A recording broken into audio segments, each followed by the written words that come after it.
de repente, dar uma volta, ou adiantar algum assunto, inverter a ordem, ou até mesmo falar mais rapidamente sobre algum assunto que seja mais tranquilo, e depois nos demorarmos mais um pouquinho num assunto que seja mais difícil, ou mais interessante, ou mais preocupante, tá?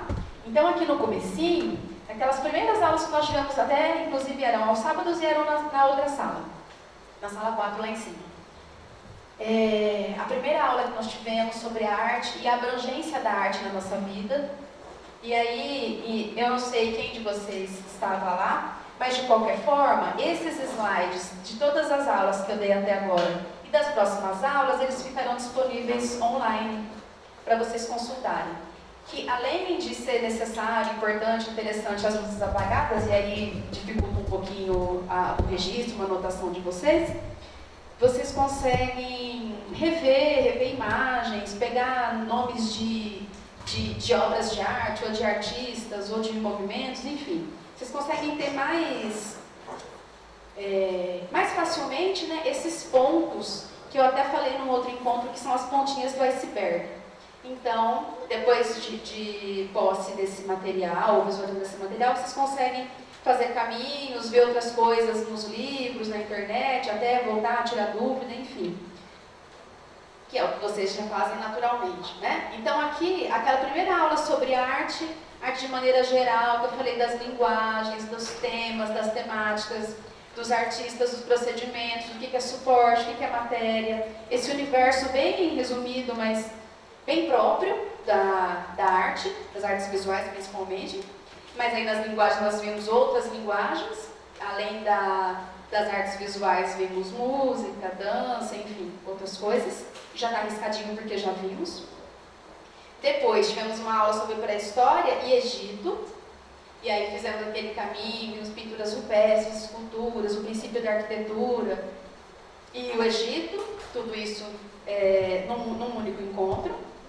Depois dessa aula sobre Egito, nós vimos sobre arte grega e romana, falamos bastante sobre esculturas. E essa aqui é o nosso último encontro, que foi na quinta-feira passada, aqui. Eu coloquei como porque é o dessa nossa próxima etapa, que os nossos encontros são semanais, mas não é a nossa primeira aula. Então a gente falou um pouquinho sobre arte cristã primitiva, arte bizantina, arte no iníciozinho da Idade Média, e hoje a ideia é nós continuarmos nessa linha, observando sobre arte românica e arte gótica de maneira bem resumida, e depois esses slides também vão para lá, como eu disse agora há pouco para vocês. E essa parte aqui do Renascimento e do Barroco, ela entraria nessa aula de hoje também. Mas como eu estou fazendo essa introdução falando sobre a prova, não só sobre a prova da UEL, mas as próximas provas, falando um pouquinho dos nossos encontros, o conteúdo que vem, então eu acredito que a gente não vai entrar no Renascimento hoje, mas também não teria que ser hoje. Então vamos lá, aqui eu numerei 10, e essa aqui, que são as manifestações populares, que eu comi o S, são manifestações populares, seria o encontro 11, mas esse tema necessariamente não precisa nem entrar nas aulas, uma aula sobre as manifestações populares. Ele pode e deve e merece ser visto, ser assistido, né? Ser experimentado até, na medida do possível, e a gente discute isso em meio aos outros assuntos. Então, nós temos na sequência arte românica e arte gótica, depois Renascimento, Barroco, Rococó. Deixa eu passar para o slide da frente que está até deu uma coloridinha. A parte azul é a parte que nós vimos nos encontros mensais, a parte amarela que nós vimos no encontro passado e hoje. Aí nós temos Renascimento, Barroco, Rococó, Neoclassicismo, Romantismo, Realismo, Movimento das Artes e Ofícios e Arte Nouveau, num encontro. Como eu disse, não é engessado. Às vezes a gente avança, às vezes vê um pouco menos, depois acaba complementando no outro encontro. Essa parte que eu grifei aqui no rosinha, e eu coloquei 2 encontros, como 5 e 6, só para a gente ter uma ideia de como que isso vem, que é impressionismo, pós-impressionismo e século XX. São as benditas vanguardas europeias. Que é muito importante saber, realmente. Porém, gente, se a gente começar a pensar, porém não, é importante e ponto. Mas ainda mesmo sabendo disso, da importância desses temas e dessas correntes, desses principais artistas, os precursores, os artistas principais, as obras mais representativas, a gente ainda tem que dar uma atenção para as outras épocas, para as outras linhas. Porque, especialmente na prova da UEL, a temática vai de pré-história à arte contemporânea. E não dá pra gente, óbvio, né? Não dá pra gente estudar da arte pré-histórica à arte contemporânea, que é a arte que acontece hoje, nos nossos encontros. Como também nem na graduação na universidade, que por coincidência eu fiz na UEL também, não é possível estudar tudo isso, porque é um tempo muito grande, é muita coisa, é muito detalhe. Mas, vendo, de alguma maneira, vendo esses pontos, observando algumas obras, pincelando e puxando essas pontinhas de iceberg, vocês caminham nessa história da arte. E o que fica dessa parte histórica, que é muito importante, muito mesmo, é essa parte da contemporaneidade, que eu vou falar daqui a pouquinho com vocês. Eu comecei a falar sobre isso lá no comecinho, quando eu falei sobre a importância da arte para a vida e desse entendimento que é interessante ter não só para a realização das provas, mas também isso vem refletido nas provas.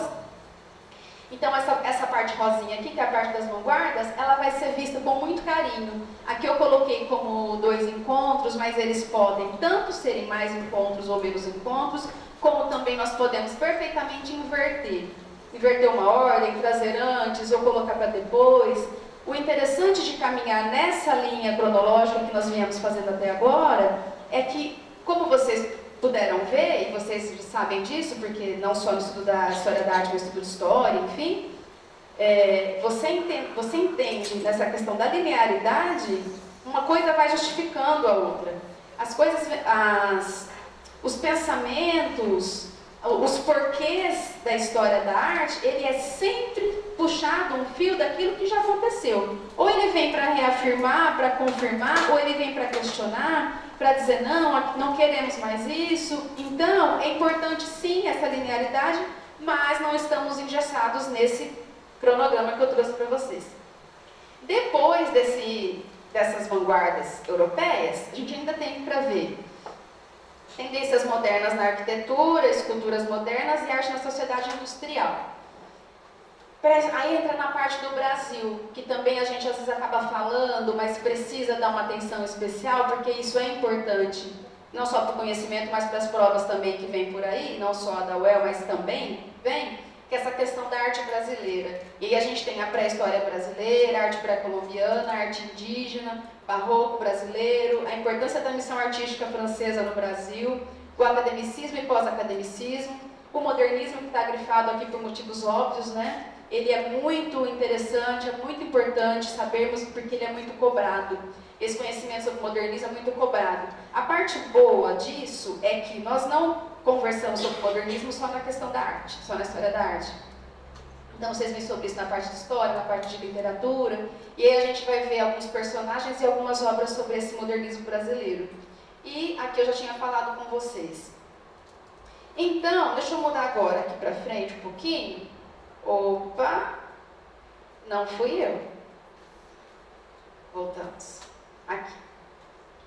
Lá naquela primeira aula, lá embaixo, quando eu falei da arte em vida, arte em provas e tal, eu lembro de ter trazido essa imagem para a gente ver. E aí é uma mesma imagem vista nos diferentes períodos lá das vanguardas europeias. E a gente vê o quanto isso é detalhado, o quanto isso é diferente, o quanto isso é significativo, dependendo da época. É lógico que é uma brincadeira de desenho, mas ela traz muito, depois que a gente passar pelas vanguardas, a gente volta nessa imagem para analisar de novo. Mas a forma que a imagem é tratada nesses diferentes momentos históricos da arte é bem representada. Então sim, é bastante coisa, é interessante não ficarmos só dada a importância do tema, não só nas aulas, mas até me procura, tira dúvidas fora do momento da aula, nas aulas que nós tivermos depois. Então, antes, durante e depois, vamos sim falar sobre as vanguardas europeias, até para dar uma tranquilizada. a impressão que dá é que a prova da UEL, ela é muito baseada, muito focada, que dá muita importância para esse tema, né? Para esse recorte. Porém, não é só as vanguardas europeias, tem outros temas que vêm com a mesma força e com a mesma importância, e não só na prova que é especificamente sobre arte. Então, as leituras de imagem, as leituras, o conhecimento sobre essas artes desses outros períodos que nós estamos vendo, isso tudo tem uma importância muito grande. Vou passar um pouquinho ali. Conteúdos das provas de conhecimentos gerais, arte da pré-história à contemporaneidade, análise de imagens e leituras. Essa análise de imagens, a UEL tem uma coisa muito boa e uma coisa mais ou menos sobre imagens, né? A coisa muito boa é que ela traz muitas imagens. Mesmo nas questões que não são de arte, as imagens vêm e o texto vem, você junta a imagem, o texto, a sua leitura, a sua interpretação, e você avança em muitas questões da prova da UEL. A parte que não é muito boa é que essas imagens são sempre pequenas e preto e branco. Então, muitas vezes a imagem colorida ajuda e ajuda muito. Mas, enfim, é a forma que vem, vamos lá. E aqui, isso tudo também vai lá vai ser disponibilizado virtualmente para vocês, tá? A gente pode continuar discutindo sobre isso. Arte, criatividade e suas ligações com a vida. Isso aqui é o que nós precisamos atentar para a realização das provas. E eu trouxe isso principalmente para a gente pensar que tem assuntos como vanguardas europeias, modernismo brasileiro, pré-história, assuntos que vêm muitas vezes muito forte, né? Que raramente uma prova não vem falando sobre esses assuntos. Mas temos algumas outras coisas que também têm um peso muito grande, uma importância, para a gente prestar atenção nisso. Para não vacilar e perder uma questão, ou até mais do que uma questão, né? Quando for relacionada à arte. Então, arte, criatividade, suas ligações com a vida. Quem são os produtores de arte, os modos construtivos, de que forma as linguagens artísticas são construídas. Não só as manifestações antigas que nós viemos vendo, mas as contemporâneas também, até principalmente, né? Qual é a importância, a participação dos espectadores para a arte? Como são os objetos artísticos? O que é patrimônio e tradições populares, enquanto fatos culturais construídos historicamente? Outra coisa interessante, poética, a poética do artista. Quando a gente estiver estudando, por exemplo, o surrealismo, vamos falar, por que o surrealismo aconteceu, em que época, em que lugar, o que aconteceu para que esse movimento acontecesse, teve um manifesto, teve uma reunião de artistas, o que aconteceu? Quem são os artistas principais? Você compreendendo a poética de alguns artistas, você lê todo o movimento do que ele fez parte, da qual ele fez parte. E a poética são as características gerais e fundamentadas da obra. Essa obra está aqui entre aspinhas, porque não é uma obra, não é por exemplo, o que é o quadro, o que representa, quando foi feito, qual leitura é possível fazer, qual é o momento histórico da Guernica do Picasso. Então não é a obra Guernica do Picasso. Essa obra, que quando a gente fala de poética, é a obra do artista. Qual foi o momento histórico que ele viveu e que caminhos ele percorreu? A gente observa aqui na história da arte, os artistas, os nomes que ficam para a história da arte, os artistas que ficam e que nós conhecemos hoje, não são todos os artistas, são alguns artistas, e eles têm alguns pontos em comum que são interessantes e é muito relacionado a essa questão da poética. O artista que hoje produz quadros para combinar com o sofá, o quadro que é para colocar na clínica tal, que foi encomendado, a pessoa fala, eu preciso de um quadro, 1 por 1, azul, com tons de branco, porque aí tem a ver com a minha personalidade, o azul é calmante, não sei o quê. Nem toda pintura é obra de arte, nem todas as pessoas que trabalham com as linguagens artísticas entram nessa história da arte, entram nessa linha de importância na história da arte. E isso a gente compreende observando a poética. A coisa, relação entre arte, vida e cotidiano. Tem um videozinho na internet que é bem interessante. O que é arte contemporânea? O exemplo da Bienal de 2014. Além desse vídeo, que está no YouTube, é interessante que vocês vejam o vídeo e os comentários. Os comentários, primeiro assiste o vídeo, lógico, né? Os comentários sobre arte contemporânea são sempre muito interessantes, porque são críticas do tipo, tudo é arte, é isso que é interessante a gente pensar e discutir. Tudo é arte? Que isso, gente?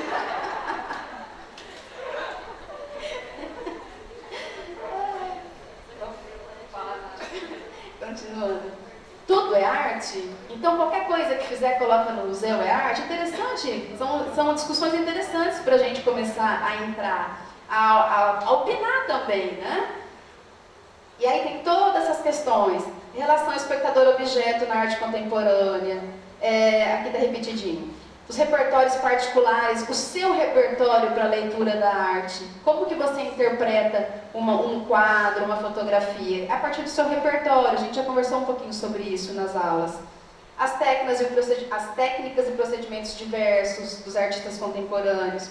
Aqui é tudo sobre arte contemporânea, né? O espectador com seu repertório. Acho que tem algumas coisas repetidinhas ali, eu vou editar porque esse é da aula de hoje e esse ainda não teve aquela revisão bonita para mandar para o site, né? As linguagens interrelacionadas, o corriqueiro inusitado como obra de arte e o objeto a ser contemplado.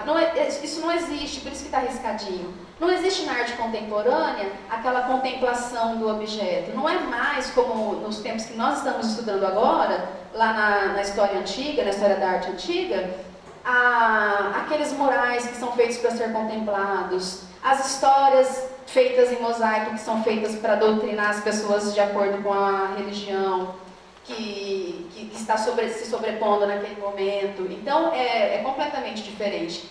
E o campo expandido na arte também, que é um tema bem interessante e que vem nessas provas, a prova da UEL comumente vem, essa mistura, né, das linguagens, que até já tinha alguma coisa aqui em cima. Peraí. Aqui, linguagens interrelacionadas. Então, olha a quantidade de coisas para a gente começar a olhar e ver, né? A gente olha muita coisa no nosso dia a dia. Vocês eu não vou nem falar, esse momento é bem rico de coisas que vocês olham. E nem tudo, até por causa dessa quantidade de coisas que vocês precisam observar, nem tudo que é olhado é visto.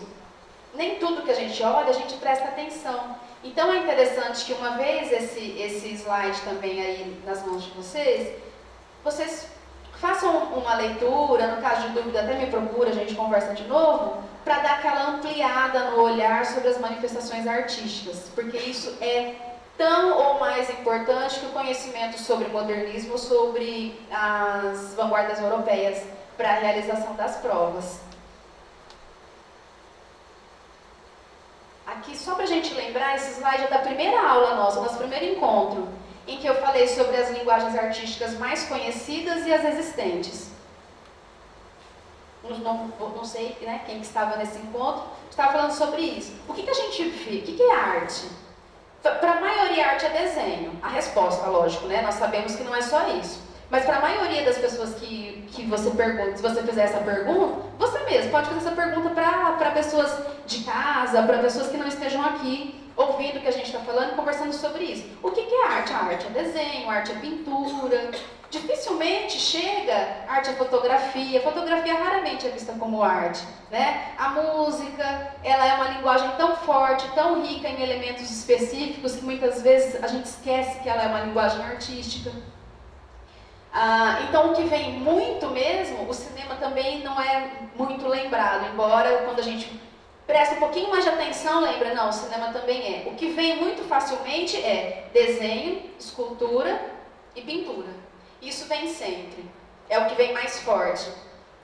Mas, para vestibulandos e vestibulandas, que somos as linguagens artísticas. E isso é a contemporaneidade da arte. E muitas vezes, as linguagens, elas até perdem esse nome que tem, quando elas se fundem com outras e aí acabam criando um outro nome, uma outra linguagem, uma outra forma. Eu me lembro muito bem de uma questão, de uma prova recente da UEL, não vou lembrar o ano, não sei se foi do ano passado ou do ano anterior ainda, que é aquela questão sobre, o texto falava do artista que trabalhou geneticamente com o coelho e o coelho brilhava. Eu uso muito essa questão porque até eu fiquei surpresa com ela. Acho que eu vou usar essa questão por muito tempo ainda. Aí a pergunta falava de que momento histórico estamos falando, era algo assim, né? Aí tinha futurismo, tinha bioarte, tinha outras respostas. E é interessante porque, por exemplo, a gente não vê bioarte aqui, mas aí pela leitura atenciosa do texto, se eu não me engano, não tinha uma imagem, mas também se tinha era preto e branco, não vou nem considerar. Pela leitura atenciosa do texto, pela sua conexão com o que está acontecendo, que você está vendo de arte agora, e aí você consegue associar a palavrinha bio, que estava falando de modificação genética. Então, olha como é interessante o olhar estar aberto para conseguir fazer as conexões no momento das provas. Então, é isso que eu falo, a importância desse conhecimento sobre a arte não é nem só sobre a prova da UEL, lógico, né? Mas a gente está falando porque é uma prova importante, que muitos de vocês vão prestar, mas que vai além dessas questões específicas. Outras perguntas também vêm com essa necessidade de conhecimento sobre arte, sobre história da arte antiga, arte moderna e arte contemporânea. Tá? Esse aqui, peraí.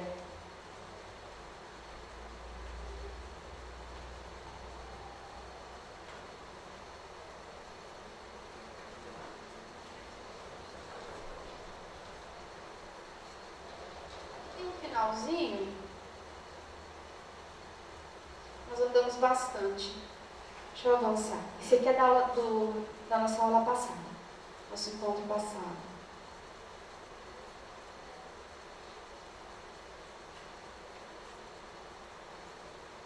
Gente, eu vou falando e preocupada com o relógio. Se vocês quiserem falar, fala, tá? Porque senão eu vou. Porque, né? Já é 6h40. Vamos lá. Esses slides já estão formatadinhos para vocês. Aqui fomos. Aqui na arte românica, a gente vê, após aquela ideia da arte cristã primitiva, da arte cristã que depois o imperador abraça o cristianismo e... Opa, esqueci da pausa. Que ele abraça o cristianismo e aí não tem mais as perseguições, os grandes templos, as basílicas e tal. E aí nós vamos. O surgimento das academias literárias, e aí esses objetos artísticos e manuscritos ilustrados são feitos. Os centros artísticos, os lugares de se aprender arte, acabam sendo exclusivamente os mosteiros, que são preparatórios para artistas, né, com interesse lá nas linguagens artísticas. O trabalho nas oficinas, fase do decorativismo e para o resgate da arte grega e romana. As grandes construções, principalmente igrejas, são vistas como fortalezas de Deus. Recebem o nome românicas, por isso a arte românica, porque se assemelha às ideias arquitetônicas romanas. As abóbadas são sustentadas por pilares maciços, paredes espessas e aberturas estreitas usadas como janelas. Então a gente vê as janelinhas, que é uma característica forte dessa arquitetura românica. Aqui a planta baixa, em formato de cruz, de novo. Já tínhamos visto isso na arte bizantina, na arquitetura bizantina. E os arcos, né? Esses arcos de berço e as abóbadas de aresta. São mais uma imagem de uma igreja desse período românico. Basílica de San Cernino. Aqui, ó, as pequenas aberturas, porque as paredes ainda são muito grossas. O que é interessante a gente observar, porque quando a gente entrar na arte gótica daqui a pouco, vai ser uma transformação muito grande, porque por algum motivo essas paredes não precisam mais ser tão grossas, tão pesadas, e aí muda todo o conceito de janela, de iluminação e tal. Aqui por dentro, as esculturas nesse período da arquitetura românica, ela acontece nesses tímpanos. nesses espaços. Ela não é uma escultura como na Grécia, que era feita a pessoa, que era vista tridimensionalmente. Não, ela é feita como parte da arquitetura. E a gente vê esses relevos, né? Esses baixos relevos. Ali 3 imagens de uma mesma igreja. Também para ver os detalhes e os entalhamentos. Olha como faz a referência lá com a arte romana, com a arquitetura romana, que por sua vez trazia referências da arquitetura grega. Os pilares extremamente decorados. E um exemplo dessa arquitetura românica é essa Catedral de Pisa, que a gente conhece principalmente a torre. Não se fala muito sobre a igreja, mas a torre é famosa porque ela tem essa inclinação desde que foi feita, porque acabou de ser feita e foi descoberto que o terreno era muito arenoso. Agora, recentemente, se eu não me engano, há 10 anos mais ou menos, foi feita uma nova intervenção para que não caísse, e agora eles garantem que por mais um tempo não vai cair, mas tudo indica que um dia vai cair. Inclusive, isso é uma fala dos engenheiros que trabalham, né? Eles estão adiando a queda. Aqui é a parte do campanário, onde tem o sino. E as imagens engraçadinhas que todo mundo faz quando visita lá a Catedral de Pisa. Agora que a gente vai entrar na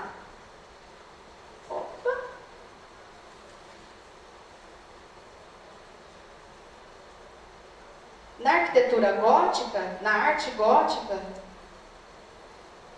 o que a gente vai ver? O que é muito interessante saber, muito interessante guardar. Isso tudo é um gráfico para mostrar como é feita a diferença do arco de ogiva, que aí a gente lembra de ogiva nuclear e tal, que não é essa parte de ponta ou triangular. Isso é muito usado e a gente vai observar inclusive nas janelas das catedrais. Ali é uma planta. Outra coisa duas coisas que caracterizam ainda essa arquitetura gótica, e aí o pensamento é o mesmo, de grandes templos para Deus, em louvor a Deus, e são grandes monumentos, e lá dentro você se sente pequeno, e você tem, dentro se sentindo pequeno, você tem uma noção da grandiosidade divina. A gente ainda tem esses, eu espero que dê para ver bem. Sim, para mim é muito nítido, mas às vezes, não sei se vocês vão conseguir ver bem, que é essa estrutura aqui que é fininha, é como se fosse um bracinho segurando a parede, que são esses arcobotantes. Aqui tem um, aqui também, ó, tá vendo? É uma estrutura fininha, uma estrutura bobinha. Você fala, uma coisa tão simplesinha, mas isso permitia que as paredes super grossas ficassem mais finas. E isso permitiu o uso de vitrais. Então essas janelas, além de terem o formato, aqui é a rosácea, já falo sobre ela para vocês. Além de ter esse formato das janelas, dos arcos de ogiva, que dá uma beleza ímpar para essa arquitetura gótica, ainda temos as rosáceas, que são essas janelas em formato de rosa. Isso é muito característico. Quando vocês verem uma arquitetura que traz esses elementos, que é o arco de ogiva, a rosácea e os arcobotantes, a gente já lembra que isso teve início no período conhecido como arte gótico, como período gótico e na arte gótica, na arquitetura gótica, tá? Aí outra coisa, por dentro, esses arcos que são esses arcos de nervura, os arcos são visíveis, ele traz essa curva, traz esse nervo aparente. Isso é uma característica que vem de embelezamento mesmo, de estrutura e de embelezamento. Olha por dentro as janelas no formato de ogiva, a diferença da iluminação. As arquiteturas, as igrejas da arquitetura românica, elas eram consequentemente mais escuras, porque elas não tinham essa quantidade, esse tamanho de janelas. Paredes finas e grandes áreas preenchidas por vidros. Na internet vocês veem passo a passo, vídeo, mostrando assim para quem tiver interesse nesse detalhe, de como eram feitos esses afrescos, como eram feitos os vidros, os encaixes, tudo direitinho. Aqui, ó, os vitrais, por fora a gente vê os vitrais, e a rosácea, e por dentro. Tem uma iluminação completamente diferente. Isso é muito característico da arte gótica. Estruturas muito altas. Uma pessoa vai ser mais ou menos desse tamanho aqui, ó. Isso aqui acho que é um púlpito, mais ou menos desse tamanho. E as paredes muito altas, para dar aquela dimensão da grandiosidade, da importância, e tudo isso com muita beleza. Aí tem outras igrejas para vocês observarem. Tem essa abadia em Paris, com a rosácea por dentro, a coisa mais linda. Essa iluminação, ela vem até com um ar de sobrenatural, porque ela vem nessas cores, a luz atravessa e fica aquela luminosidade com essas cores, fica um pouco mágico até. As igrejas de Notre Dame são 3. A gente conhece Notre Dame por causa do Corcunda, né? São 3 igrejas de Notre Dame. Essa em Chartres, tem a vista aérea, a vista frontal, e aqui o detalhe do tímpano, e a gente vê o uso da escultura, que também ainda é ligadíssimo à arquitetura. Aqui a outra, aos arcobotantes de lado, no detalhe. Aqui a outra igreja de Notre Dame, essa em Laon. A gente vê por fora, por dentro, os arcos aparentes, as janelas, a iluminação. E olha como volta a referência dos pilares, volta a referência da Grécia. Vai e resgata, vai, avança e resgata. E aqui a de Notre Dame de Paris. Aí tem algumas imagens, mas elas são... mantém esses elementos em comum. Né? Essa é a mesma que essa, vista por fora, vista por dentro. Esses vitrais são fantásticos. Parece aquelas decorações que são feitas no Natal, cheia de coisas, cheia de detalhes e de pontos. É muito bonito. Os arcos de nervura. Uma outra igreja, e aí a gente observa a altura, os arcos ogivais, a rosácea, as janelas e por dentro. Então, elas são feitas com aquele objetivo divino, né? Entre aspas, com aquele ideal divino, né? Não objetivo divino, aquele ideal divino, de você ter toda uma beleza. Deixa eu voltar um pouquinho. Essas igrejas em meio à paisagem, até por isso que eu trago a vista aérea, elas são muito maiores do que os outros prédios, as outras obras arquitetônicas. Então elas chamam muita atenção na paisagem. Ela já é muito visível, muito grandiosa vista por fora. Mas até pela imagem mesmo, eu nunca entrei numa igreja dessa, nunca fui até esse lugar. Mas pela imagem a gente consegue imaginar de que forma artisticamente esses arquitetos, essas pessoas, esses artistas, fazem com que uma coisa que já é tão grandiosa e bonita por fora, e você dentro tenha essa visão, essa sensação, né? Olha lá. Ao tamanho das pessoas, o tamanho dos arcos. Essas paredes grandes, forradas de janelas. É a diferença principal das arquiteturas românicas e góticas. Para lembrar, graças aos arcobotantes, que permitem essas paredes mais fininhas. Imagina coisas tão altas, uma estrutura interna tão grande, e ficar ali. Ostentando tanta parte fina e delicada como é o vidro. E oh meu Deus, esqueci o nome. Os vitrais. Esses vitrais, eles não são só decorativos, eles trazem histórias. A gente não tem o detalhe aqui. Tem alguns que são florais, como as rosáceas, por exemplo. As rosáceas são sempre decorativas, elas vêm sempre no formato da flor, é mais a questão da beleza. Mas os vitrais, eles trazem histórias, são como histórias em quadrinho da época. Eles ensinam, eles contam histórias, eles doutrinam também, né, sobre essa história. E é isso que a gente já vinha vendo desde o encontro passado. Que após Cristo, a arte, nesse período, nessa época até aqui, vai refletir toda essa ideia do cristianismo e da existência de um ser iluminado, divino e etc., né? Que são as características atribuídas a esse personagem histórico. E as iluminuras. As iluminuras, às vezes, eu fazia muito na escola, não sei se vocês chegaram a fazer. Muitas vezes a gente tinha desenho de abertura do caderno, que era aquele desenho que era a porta de entrada para os desenhos maravilhosos que a gente ia fazer. Nem sempre os desenhos eram maravilhosos, mas a ideia era essa, né?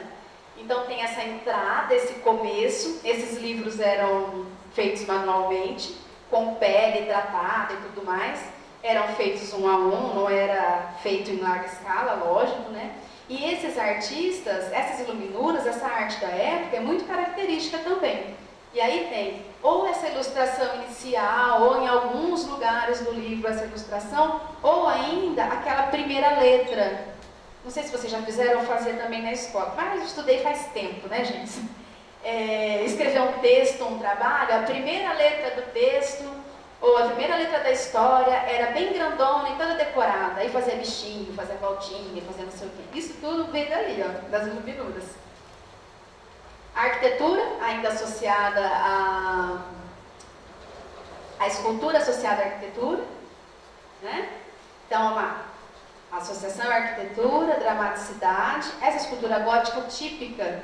E aí eu coloquei esse típica e trouxe uma outra, para a gente ver que não era feito apenas dessa forma, mas que era essa escultura característica desse momento histórico, da arte gótica.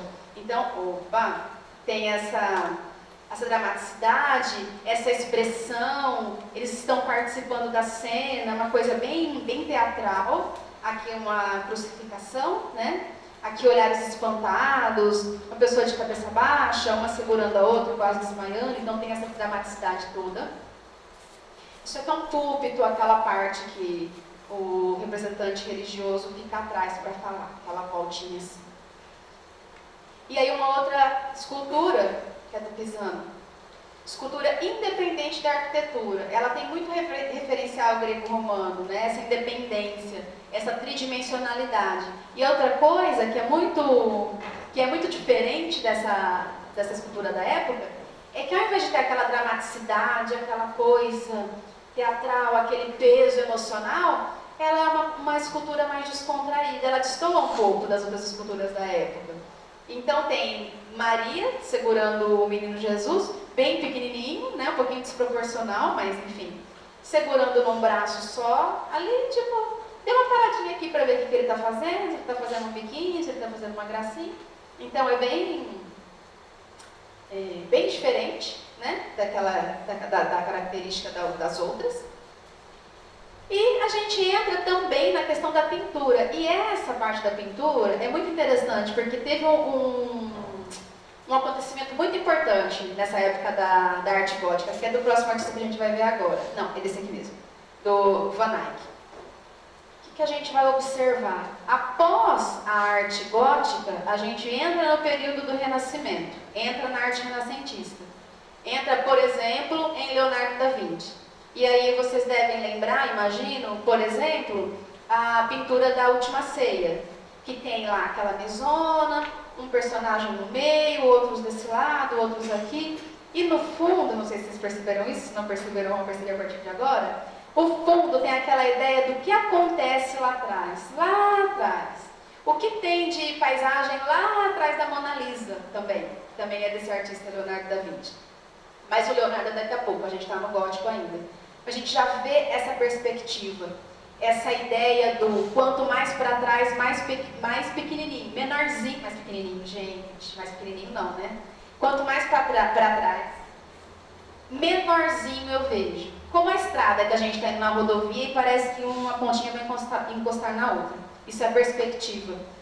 E muito vindo dessa característica do detalhamento das iluminuras, as pinturas trazem esse detalhamento, só que elas são maiores. Nós vimos que no comecinho da Idade Média, a arte era reduzida, eram miniaturas. Os povos eram nômades, então faziam muita ourivesaria, muito objeto em ouro, coroa, coisas pequenas, coisas que podiam ser carregadas. Aqui começam a ficarem maiores, né? as obras começam a ficar maiores. E aí, mesmo que seja grande, essa daqui, por exemplo, que é 66 por 62, ela tem um detalhamento, e aí você consegue ver, por exemplo, numa imagem no Google Imagens, por exemplo, você abre uma obra dessa, clicando lá para ficar para aparecer só imagens muito grandes, e você vai dando zoom, você vê que é um detalhamento muito interessante. Aqui você vê, é uma coroa que o anjo vai colocar nela. E aí tem um detalhamento muito grande nessa coroa. Não só, né, mas no tecido e tudo mais. Essa aqui é do Van Eyck. Vou passar um pouquinho. O Van Eyck é o rapaz que fez essa pintura também, que é muito conhecida na história da arte. Eu não sei se vocês já tinham visto. Essa obra, o casal, é muito simbólica. Isso também começa a aparecer na arte gótica. O cachorrinho que simboliza, é um casal, né? Então na história, são recém-casados e estão na casa deles. O cachorrinho que representa a fidelidade. Os pés do homem que estão virados para fora do quadro, porque, pelo menos naquela época, né, gente? O homem é aquele que vai sair para trabalhar. Os sapatos da mulher virados para dentro, porque ela vai cuidar do lar. Aqui tem, no candelabro, tem uma vela única, que representa que Deus é único. A gente vê lá no fundo, olha o espelho ampliado. Lá no fundo, todo o reflexo da cena, e aí tem mais pessoas. Então tudo isso é muito reflexo do detalhamento lá das iluminuras. E esse rapaz, Van Eyck, as obras eram feitas nos afrescos, eucáustica, a gente já vinha falando isso antes. E ele que começou a misturar pigmentos com óleo. Então ele acabou desenvolvendo e criando, de certa forma, a tinta óleo. Então quando é o afresco, você faz aquele reboco na parede e pinta antes do reboco secar. A pintura é rápida, é ágil, porque se secar não tem como pintar mais. A eucáustica, que também você misturava os pigmentos à cera, e aí dava origem àquele acabamento mais fosco. Com a tinta óleo, eu não sei quem de vocês já experimentou, você começa a pintar um quadro e vai fazer outra coisa e volta no outro dia. Aqui a data, deixa eu ver, não, esse tem uma data única. Mas a Mona Lisa, por exemplo, que é feita com tinta óleo, ela foi pintada de 1503 a 1506. Então não é aquela velocidade. Isso tudo graças à necessidade que outros artistas também tinham, mas que ele acabou fazendo, descobrindo, experimentando, né? Então a tinta óleo começa a aparecer aqui. E isso transforma toda a arte após esse artista, após esse período. Temos um minuto, mas vamos lá. Então a mulher com o ventre saltado, porque representa a fertilidade, e aí tem todo esse detalhamento, né? E essa obra também você vê lá numa busca de imagens, com essa busca específica, que você busca imagens grandes, você consegue ver muito pertinho e muito como é o detalhamento, né? Como é minuciosamente detalhada a obra. Essa que eu tinha pulado, que também é dele, olha lá, 1426, 1432.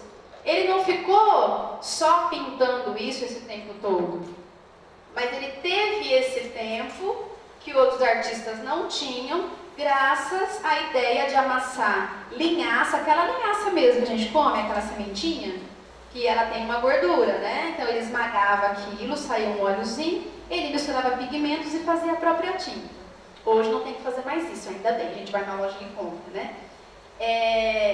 Isso aqui, para vocês verem essa ideia do detalhamento, é essa parte aqui, ó, desse retábulo. Então é muito minucioso, é muito caprichoso, é muito detalhado. A gente tem mais um artista para ver, que é o Giotto, mas aí a gente vê no início de quando, um pouquinho. A gente já teria que falar do Van Eyck de novo para entrar em Renascimento, para entrar nos artistas, mas a gente já aproveita e vê o Giotto, que hoje não deu tempo de ver, tá bom? Então, por hoje é isso. Boa noite. trago amanhã as imagens para serem postadas, aí eu não sei quanto tempo vai levar para ficar disponível, mas em breve os slides todos disponíveis para você, tá bom?